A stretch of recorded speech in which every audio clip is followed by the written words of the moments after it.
डरते तो वो हैं जो अपनी छवि के लिए मरते हैं। मैं तो हिंदुस्तान की छवि के लिए मरता हूँ और इसीलिए किसी से भी नहीं डरता हूँ।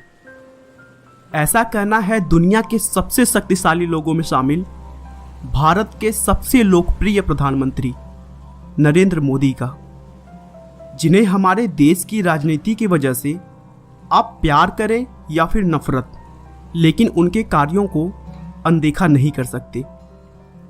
दोस्तों, वैसे तो मोदी जी का जीवन बहुत ही साधारण तरीके से शुरू हुआ, मगर अपनी देशभक्ति, अपने जज्बे और अपनी मेहनत के दम पर उन्होंने ऐसी सफलता हासिल की जिसके बारे में कोई सोच भी नहीं सकता था।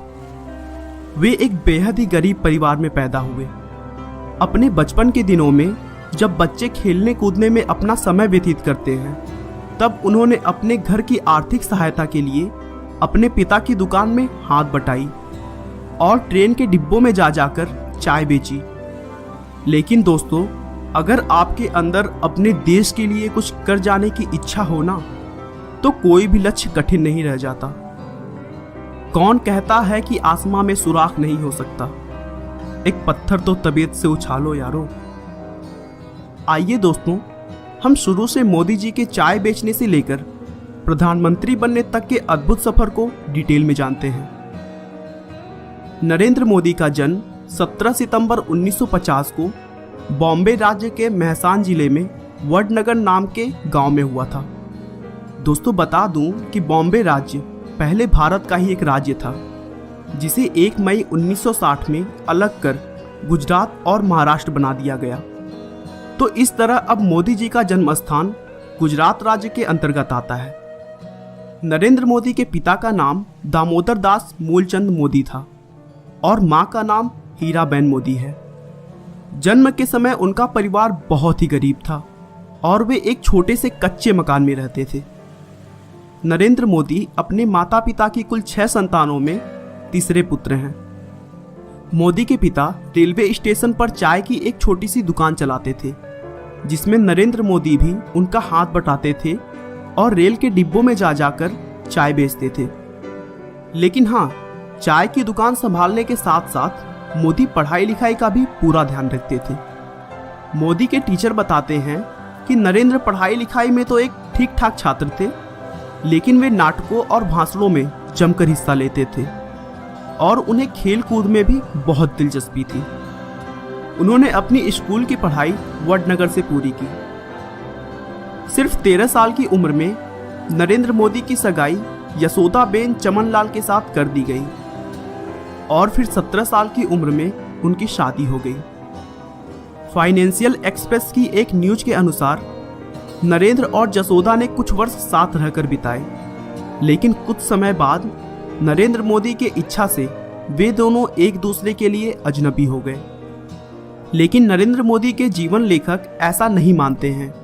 उनका मानना है कि उन दोनों की शादी जरूर हुई, लेकिन वे दोनों एक साथ कभी नहीं रहे। शादी के कुछ वर्षों बाद नरेंद्र मोदी ने घर छोड़ दिया और एक तरह से उनका वैवाहिक जीवन लगभग समाप्त सा हो गया। नरेंद्र मोदी का मानना है कि एक शादीशुदा के मुकाबले अविवाहित व्यक्ति भ्रष्टाचार के खिलाफ ज्यादा जोरदार तरीके से लड़ सकता है, क्योंकि उसे अपने पत्नी, परिवार और बाल बच्चों की कोई चिंता नहीं रहती। बचपन से ही मोदी में देशभक्ति कूट कूट कर भरी थी। 1962 में जब भारत चीन युद्ध हुआ था, उस समय मोदी रेलवे स्टेशन पर जवानों से भरी ट्रेनों में उनके लिए खाना और चाय लेकर जाते थे। 1965 में भारत पाकिस्तान युद्ध के समय भी मोदी ने जवानों की खूब सेवा की थी। 1971 में वे आरएसएस के प्रचारक बन गए और अपना पूरा समय आरएसएस को देने लगे। वे वहां सुबह 5 बजे उठ जाते और देर रात तक काम करते। प्रचारक होने की वजह से मोदी जी ने गुजरात के अलग अलग जगहों पर जाकर लोगों की समस्याओं को बहुत करीब से समझा और फिर भारतीय जनता पार्टी का आधार मजबूत करने में इंपॉर्टेंट रोल निभाया। 1975 के आसपास में राजनीति क्षेत्रों में विवाद की वजह से उस समय की प्रधानमंत्री इंदिरा गांधी ने कई राज्यों में आपातकालीन घोषित कर दिया था। और तब आरएसएस जैसी संस्थाओं पर भी प्रतिबंध लगा दिया गया था। फिर भी मोदी चोरी छिपे देश की सेवा करते रहे और सरकार की गलत नीतियों का जमकर विरोध किया।